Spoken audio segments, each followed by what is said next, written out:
Hello दोस्तों, स्वागत है आपका आदि सर की क्लास में।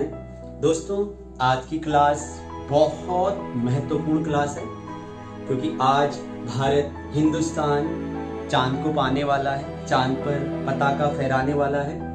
चंद्रयान पार्ट 3 हमारा चंद्रमा के दक्षिणी ध्रुव में पहुंचने वाला है और मन में एक उमंग, एक विश्वास, एक तरंग चल रही है। 6:04 पर लगभग 6 बजने के बाद यहाँ पर हमारा जो चंद्रयान पार्ट 3 है वो लैंड होगा, सॉफ्ट लैंडिंग होगी। तो मन में एक उमंग है, एक विश्वास है। कहते हैं ना, हम होंगे कामयाब, हम होंगे कामयाब आज के दिन।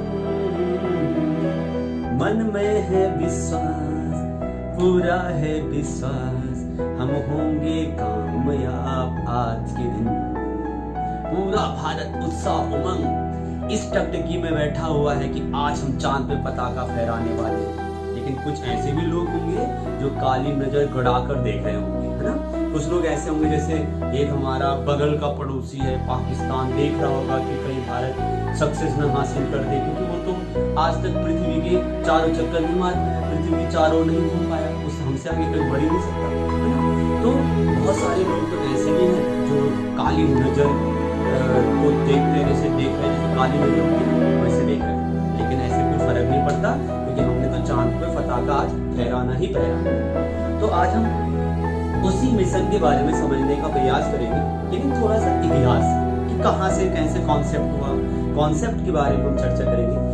देखो, सबसे पहले क्योंकि नमन करता हूँ मैं उस श्रद्धेय हमारे प्रधानमंत्री, भूतपूर्व प्रधानमंत्री अटल जी, जिनके द्वारा 15 अगस्त 2003 को घोषणा हुई थी चंद्रमा में जाने के लिए, चांद पर पहुंचने के लिए घोषणा की गई थी, अनाउंसमेंट हुआ था अटल बिहारी वाजपेयी के द्वारा। 15 अगस्त 2003 को घोषणा की गई थी। उसके बाद 22 अक्टूबर 2008 को, 22 अक्टूबर 2008 को सतीश धवन अंतरिक्ष केंद्र, सतीश धवन स्पेस सेंटर श्रीहरिकोटा में पहला रॉकेट लॉन्च किया गया था, जिसका नाम PSLV-C11 पहला रॉकेट था। इसे चंद्रयान पार्ट 1 कहते हैं और इसका उद्देश्य था चांद के ऑर्बिट मिशन, मतलब चांद की कक्षा की स्टडी करना। जो चांद होता है, जो मून है, आपको पता होगा कि चंद्रमा होती है वो उपग्रह है किसका? पृथ्वी का। अब पृथ्वी जो है वो सूर्य की परिक्रमा करती है, तो पृथ्वी के साथ कौन भी करता है? तो चांद भी करता है। तो जो चांद का परिक्रमण क्षेत्र, जिसे हम कहते हैं ऑर्बिट, जो उसकी कक्षा है, उसका अध्ययन करने के लिए हमने पहला मिशन भेजा था। और उस मिशन से हमें क्या हासिल हुआ? हमें ये पता चला कि चांद पे भी पानी है, जल है। तो उस समय हमारे प्रधानमंत्री थे डॉक्टर मनमोहन सिंह थे। उसके बाद 22 जुलाई 2019 ऐतिहासिक चंद्रयान पार्ट 2 लॉन्च किया गया था, जिसमें रॉकेट का नाम था GSLV MK3। GSLV MK3 जो है रॉकेट था, जो कि 22 जुलाई 2019 को लॉन्च हुआ था। इस रॉकेट का टोटल वेट था 3850 किलोग्राम, 3850 किलोग्राम इसका वेट था। और इसके साथ जो हमने भेजा था, एक ऑर्बिटर भेजा था जो उसकी कक्षा में उसकी मदद करेगा, जो कि उसकी कक्षा में उसे रीड करने में मदद करेगा।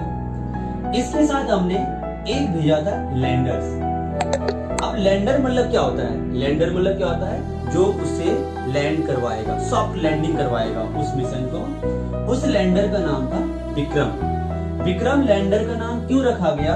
इस वजह से रखा गया क्योंकि जो विक्रम है, विक्रम साराभाई, जिन्हें हम भारतीय अंतरिक्ष कार्यक्रम के पितामह कहते हैं, इसरो का कॉन्सेप्ट उन्हीं के द्वारा लाया गया था, तो उन्हीं के नाम से लैंडर का नाम रखा गया। और रोवर मतलब क्या होता है? जो हमें डाटा बताएगा, जो चांद में स्टडी करेगा, जो दक्षिणी ध्रुव में स्टडी करेगा, उसका डाटा बताएगा। ये रोवर था जिसका नाम प्रज्ञान का मतलब है बुद्धि।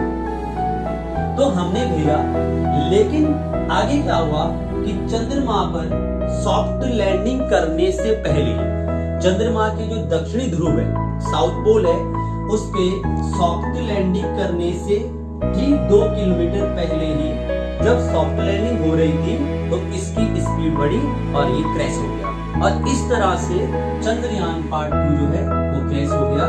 ये चंद्रमा पर सॉफ्ट लैंडिंग कहां पर हुई थी? दक्षिणी ध्रुव में हुई थी।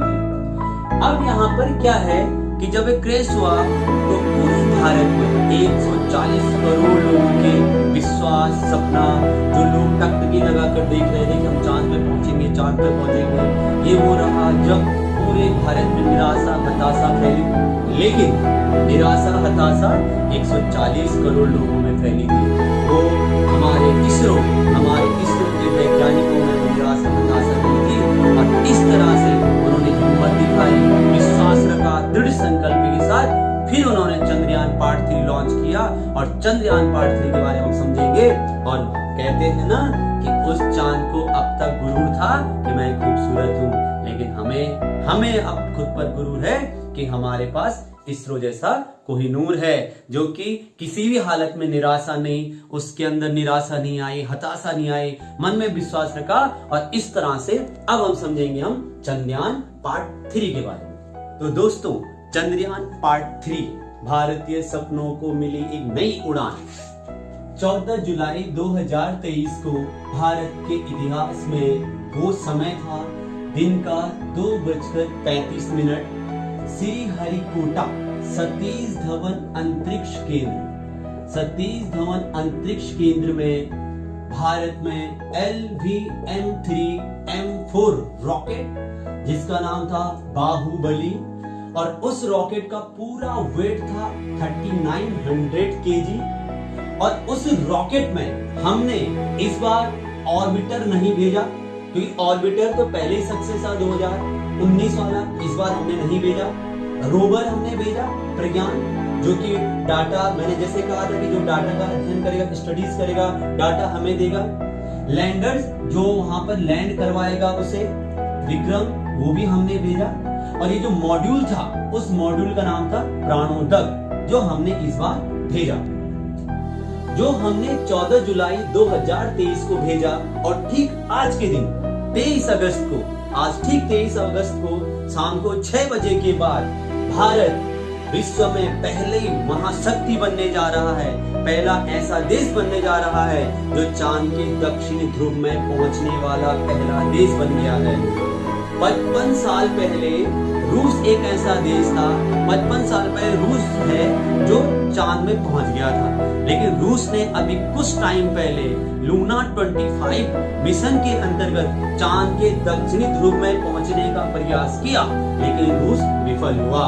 और उस विफलता के बाद भी भारत आज सफल होने जा रहा है। और मैंने तो यहाँ पर भारत लिख दिया, हिंदुस्तान लिख दिया। चंद्रमा के दक्षिणी ध्रुव पर लैंडिंग पर पहुंचने वाला पहला देश भारत लिख चुका हूँ। और इस तरह से चांद पर पहुंचने वाला चौथा देश भारत बन गया है, और बन गया ही है। ठीक है, ये अमेरिका, रूस, चीन और भारत जो है चौथा देश बन गया है। अब समझना है कि दुनिया की इतनी बड़ी महाशक्तियां, अमेरिका, रूस, चीन, तो चांद पे तो पहुंच गए थे, लेकिन चांद के दक्षिणी ध्रुव में क्यों नहीं पहुंच पाए? क्या कठिनाई दक्षिणी ध्रुव में पहुंचने के लिए है? चांद के साउथ पोल में कौन कौन सी कठिनाई है, जिन कठिनाइयों को भारत में चुनौती दी है? और कहते हैं ना, कठिनाइयों में ही असली बाजीगर का इम्तिहान होता है, और बाजीगर तो केवल एक ही है, वो हमारा भारत है। अब समझते हैं कि दक्षिणी ध्रुव में पहुंचने के लिए कौन कौन सी कठिनाइयां हैं। तो दोस्तों, अब समझते हैं कठिनाई को। तो दोस्तों, जैसे कि मैंने आपको बताया कि भारत पहला देश बनने वाला है जो चांद के दक्षिणी ध्रुव में आज पहुंच जाएगा, और मैंने लिख भी दिया कि पहुंच चुका है। तो सबसे पहली बात है कि कठिनाइयां क्या थी, है ना? कहते हैं ना, लहरों से डरकर नौका पार नहीं होती, कोशिश करने वालों की हार नहीं होती। तो वही थी कि कठिनाइयां तो थी अनेक, सूर्य की किरणें नहीं है, मतलब जो चांद है और जो चांद का साउथ पोल है, जिस कठिनाइयों को भारत ने चुना कठिन कार्य को ही चुना भारत ने। भारत चाहता तो चंद्रमा पे कहीं पर भी पहुंच सकता था, लेकिन भारत वहां पर पहुंचना चाहता है जहां पर दुनिया की कोई भी महाशक्ति नहीं पहुंची है। सूर्य की किरणें जो है यहाँ पर नहीं है, यहाँ पर बहुत सारे खड्डे हैं, बहुत सारे क्रेटर्स हैं। यहाँ का जो टेम्परेचर्स है वो -230 डिग्री सेल्सियस है। न सूर्य की किरणें हैं, इतना माइनस में 230 डिग्री सेल्सियस टेम्परेचर्स, और बहुत सारे गड्ढे हैं, क्रेटर्स हैं, जिसके कारण यहाँ पर पहुंचने के लिए अच्छे खासे लोगों ने तो सोचा भी नहीं, अच्छे खासे देशों ने तो सोचा भी नहीं। रूस ने सोचा और रूस का क्रैश हो गया कार्यक्रम। अब बात करते हैं कि जो हमारा चंद्रयान पार्ट 3 है वो कितने पार्ट में बटा हुआ है। तो दोस्तों यहाँ पर मैंने एक चित्र बनाने का प्रयास किया, अब जैसे बना है हंसना मत, ठीक है। देखो अब सबसे पहले यहाँ पर ये आपका मिशन है जो कि चंद्रयान पार्ट 3 है। अब सबसे पहले यहाँ पर ये जो मैंने बनाए हैं, इधर से ये जो मैंने बनाए हैं ये हैं खोखे, पटाखे। जैसे आप मिसाइल आपने देखो जब दिवाली आती है ना तो हम आपका रॉकेट जो होता है ना, रॉकेट जलाते हैं ना, तो ये दोनों रॉकेट है, दोनों के दोनों रॉकेट है, ठीक है। अब ये जो दोनों रॉकेट हैं ये है स्टेज फर्स्ट, मतलब जब ये मिशन लॉन्च किया गया था 14 जुलाई को, तो सबसे पहले होता है स्टेज फर्स्ट। एक रॉकेट इधर है, एक रॉकेट इधर है, एक रॉकेट और 2 रॉकेट, इन दोनों रॉकेट बूस्टर्स। अब इन दोनों पर क्या होता है, हार्ड फ्यूल्स होता है, ठोस ईंधन होता है। ठोस ईंधन क्यों होता है, क्योंकि जब ये जलता है तो ठोस होगा तो जल्दी जलेगा। अब जब जल्दी जलेगा इसको गति मिलेगी, अब जब इसे गति मिलेगी तो ये तेज उड़ेगा। जैसे भाई हम रॉकेट जलाते हैं, जब रॉकेट जलाते हैं तेज भागता है, जब जल्दी जलता है तो तेज भागेगा ना। अब जो बहुत आराम से जलता है कहाँ से तेज भागेगा, ऐसा होता है। उसको ऐसे होते हैं कि जिसे हम कहते हैं कि भाई उसकी जो बत्ती होती है वही गायब हो जाती है, ऐसे होता है, ठीक है। तो यहाँ पर क्या है, इस स्टेज में ये रॉकेट जो दोनों है ये जब जलते हैं और जब ये आगे बढ़ता है, ये मिशन आगे बढ़ा तो दोनों के दोनों रॉकेट जो है जिसका नाम था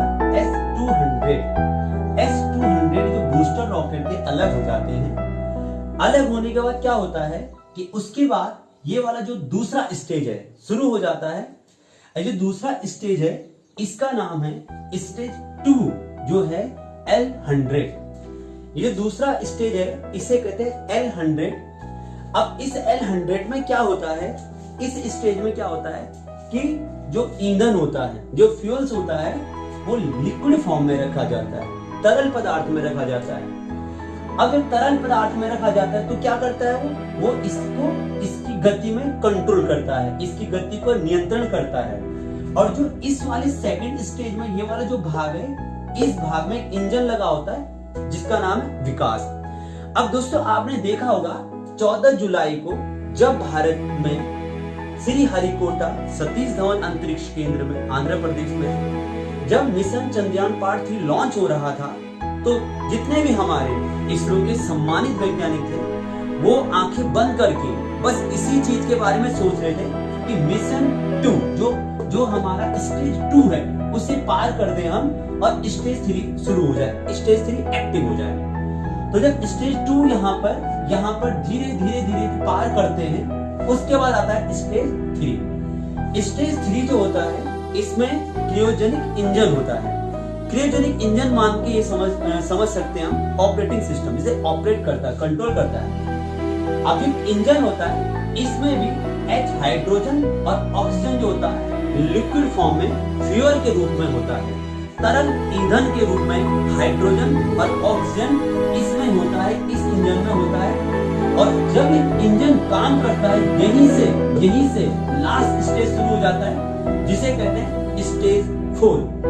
स्टेज 4 होता है जहां पर ये जो लास्ट वाला जो पार्ट आपको दिख रहा है ये स्टेज 4 है और यहीं पर हमारा मिशन है चंद्रयान पार्ट 3 और यहीं पर हमारा रोवर है और यहीं पर हमारा लैंडर है। और ये इस तरह से स्टेज 1 में क्या होते हैं, रॉकेट होते हैं, बूस्टर रॉकेट्स होते हैं, ये जलते हैं और ये ठोस ईंधन में होते हैं। इनमें ठोस ईंधन होता है, इसका नाम ये स्टेज 1 होता है, S-200 इसका नाम है इन रॉकेटों का।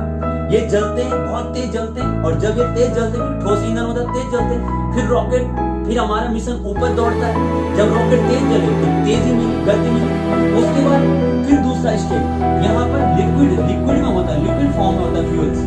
यहाँ पर तरल पदार्थ में होता है हमारा ईंधन। फिर क्या होता है, तरल क्यों होता है, ताकि उसकी जो गति है, जो तेज भाग रहा है, वो कंट्रोल हो, ठीक है, वो जल्दी न जले, एक साथ न जले, फिर आराम से जले। ये कंट्रोल करने के लिए होता है, इसमें इंजन लगा होता है, इसका नाम है। फिर तीसरा स्टेज होता है जिसे क्रायोजेनिक इंजन कहते हैं, जिसका नाम है C25। C25 यहाँ पर लिक्विड फॉर्म में हमारे फ्यूल्स होते हैं, हमारा जो ईंधन होता है वो लिक्विड फॉर्म में होता है, हाइड्रोजन और ऑक्सीजन के रूप में। और उसके बाद यहाँ पर चौथा जो पार्ट होता है वो चंद्रयान पार्ट 3 होता है, जो कि आपका चंद्रयान पार्ट 3 जो हमने मिशन भेजा है, यहीं पर रोवर है, यहीं पर लैंडर है, और यहीं पर आपका चंद्रयान पार्ट 3 लॉन्च हुआ था। अब हमने समझना है, मैं बीते जब से मैं यहाँ पर आपको एक क्लास शुरू कर रहा हूँ, तो आपने देखा होगा मेरा एक्सप्रेशन में बहुत ज्यादा कॉन्फिडेंस है, जबकि अभी 2-3 घंटे बचे हैं, और 2-3 घंटे के बाद हमारा, अभी जो मैं यहाँ पर इस समय आपके साथ ही क्लास ले रहा हूँ, तो इस समय आपका दिन का टाइम है, अभी है ना, 2-3 बजे का टाइम है, लगभग 2:30-3 बजे का टाइम है, 2:30 बज रहे होंगे। तो अब अभी तो टाइम है, लेकिन मैं इतना कॉन्फिडेंट क्यों हूँ? क्यों मैं इतना कॉन्फिडेंट हूँ? मैं इसलिए कॉन्फिडेंट हूँ क्योंकि हम पहली बार 2008 में गए, दूसरी बार 2019 में गए, और तीसरी बार जब हम दूसरी बार फेल हुए तो उस फेल से सबक सीखकर हम तीसरी बार कुछ चेंजेस करके गए। कहते हैं ना, फेल होने वाले ही एक दिन सफल होते हैं, और कुछ चेंजेस करके गए, और वही चेंजेस जो है मेरे कॉन्फिडेंस को बढ़ा रहा है कि हम सफल हो चुके हैं। अब उन चेंजेस को समझना है कि चंद्रयान पार्ट 3 क्यों अलग है चंद्रयान पार्ट 2 से। तो दोस्तों, अब समझते हैं कि आखिरकार चंद्रयान पार्ट 3 अलग क्यों है चंद्रयान पार्ट 2 से। तो दोस्तों, चंद्रयान पार्ट 3 में क्या क्या चीजें अलग है? इस बार ऑर्बिटर नहीं है। मैंने आपको पहले बता दिया था, ऑर्बिटर हमें 2019 में हमारे पास था, वहां पर सक्सेस है, हमने उसे नहीं भेजा। हमने एक मॉड्यूल भेजा है, प्राणोदक एक मॉड्यूल भेजा है। इस बार हमने क्या किया है, सोलर पैनल बहुत मजबूत भेजा है। मैंने बताया था सूर्य किरणें नहीं है, इस बार हमने सोलर पैनल बहुत मजबूत भेजा है। इस बार हमने क्या किया, फ्यूल जो ईंधन है वो बहुत ज्यादा मात्रा में भेजा है। उसका कारण क्या है, क्योंकि इस बार हम क्या कर सकते हैं, लैंडिंग पॉइंट, अगर हम लैंड कर रहे हैं और अगर वहां पे हमें लग रहा है कि खड्डा है, लग रहा है कि वहां पर आपका क्रेटर्स है, लग रहा है कि वहां पे कोई खड्डा है, तो हम उसका पॉइंट को चेंज कर सकते हैं। अब हम पॉइंट को चेंज करेंगे तो पॉइंट चेंज करते समय हमें ईंधन की जरूरत पड़ेगी, और इस बार हमने एक्स्ट्रा ईंधन रखा है, पहली चीज। दूसरा, अपडेट सॉफ्टवेयर, हमने इस बार सॉफ्टवेयर बहुत मजबूत रखा है। पिछली बार जब वो लैंड हो रहा था, जब हमारा मिशन लैंड हो रहा था इस तरह से, तो एकदम से लैंड हुआ, नीचे यूं गिरा और क्रैश हो गया। लेकिन इस बार अपडेट सॉफ्टवेयर है जो उसे कंट्रोल करके रखेगा, सॉफ्ट लैंडिंग होगी, ठीक है। और इस बार जो लैंडर्स होगा, जो हमारा विक्रम है, उसकी जो पांव है, जब वो नीचे यूं आएगी, उसमें जो पांव यूं नीचे जिस पर टिके रहेंगे, जिस पर टिका रहेगा हमारा मिशन, तो जो पांव है बहुत मजबूत बनाएंगे, इतने मजबूत बनाए कि हमारा मिशन आराम से विफल नहीं होने वाला। सॉफ्टवेयर अपडेट किया हुआ है, ईंधन एक्स्ट्रा रखा हुआ है, टाइम चेंज कर सकते हैं। इस बार सबसे इम्पोर्टेंट है कि भाई अगर हमें लगता है कि 6:04 में दिक्कत आ सकती है, तो 6:20 कर सकते हैं, अगला दिन कर सकते हैं, और सफल तो होना है ही हमने, ठीक है। अब उद्देश्य क्या है, हम क्या चाहते हैं, क्यों कर रहे हैं हम इसको, क्यों हम चंद्रयान पार्ट 3 को यहाँ पर लॉन्च कर रहे हैं? इस वजह से क्योंकि हम पिछले साल अभी 2019 में हम विफल हुए थे, तो एक सम्मान की लड़ाई थी। हमें दुनिया को बताना था कि विफलता के बाद ही सफलता है, और भारत एक ऐसा देश है जो हर हाल में सफल होना जानता है। पहला तो ये उद्देश्य। दूसरा था कि हमने कठिन जगह में जाना था, वो महाशक्तियां जो नहीं पहुंच पाई वहां हमने पहुंचना था। ये दूसरा उद्देश्य था कि हमें चांद के साउथ पोल में जाना था, चांद के दक्षिण ध्रुव में जाना था। तीसरा कारण ये था कि हमें चांद पर पहुंचने के बाद ये पता करना है कि वहां केमिकल्स है या नहीं है, वहां मिनरल्स है या नहीं है, और ये सब पता चल जाएगा तो फिर आप भी मन में गाओगे, चांद के पार चलो, चांद के पार चलो, और भारत आज झंडा फहराएगा, पताका फहराएगा, झंडा ऊंचा रहे हमारा, हम होंगे कामयाब एक दिन। तो जाते जाते छोटे से 2 लाइनें जो है मेरे मन में, क्योंकि आज बड़ी उत्साह है, उमंग है, देश प्रेम, देशभक्ति, राष्ट्रवाद, राष्ट्रीय एकता से भावना से ओतप्रोत मन है, क्योंकि आज हम पूरे विश्व में बड़ी महाशक्ति बनेंगे। और एक छोटी सी 4 लाइनें जो है प्रसून जोशी की मैं आपको सुनाने वाला हूं, जैसे अंतरिक्ष में गूंज उठे हम, अंतरिक्ष में गूंज उठे हम चंद्रयान के गान लिए, अंतरिक्ष में गूंज उठे हम चंद्रयान का गान लिए। चांद तिरंगे के रंग में रंगा है, चांद तिरंगे के रंग में रंगा है, नई एक पहचान लिए। मेरे भारत के वैज्ञानिक, मेरे भारत के वैज्ञानिक, तुम गौरव हो भारत का, तुम गौरव हो भारत का। ऊंचा माथा लिए खड़े हम, ऊंचा माथा लिए खड़े हम, सच्चा एक अभिमान लिए, सच्चा एक अभिमान लिए। जय हिंद, जय भारत, हिंदुस्तान जिंदाबाद, भारत माता की जय। और आज हम चांद को जीतने वाले हैं और उम्मीद करता हूँ कि आपको क्लास पसंद आई होगी। और अगर पसंद आई है तो आज मैं लाइक करने के लिए नहीं कहूंगा, सब्सक्राइब करने के लिए नहीं कहूंगा, आप बस एक कमेंट कर दीजिएगा और कमेंट में जरूर लिखिएगा हिंदुस्तान जिंदाबाद। एक कमेंट जरूर लिखिएगा।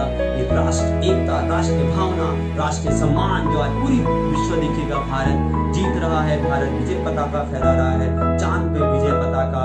2014-15 में मंगल जीता, आज चांद जीता, फिर सूर्य को जीतेंगे, एक दिन पूरा अंतरिक्ष को जीतेंगे। और यही है हमारा मिशन इसरो। ये सभी वैज्ञानिकों को मेरा सादर, मैं सबको नमन करता हूँ, उन सभी सहयोगियों को नमन करता हूँ जिन्होंने इस पर पूरा फोकस किया, बहुत मेहनत करी होगी, बहुत मेहनत करी होगी।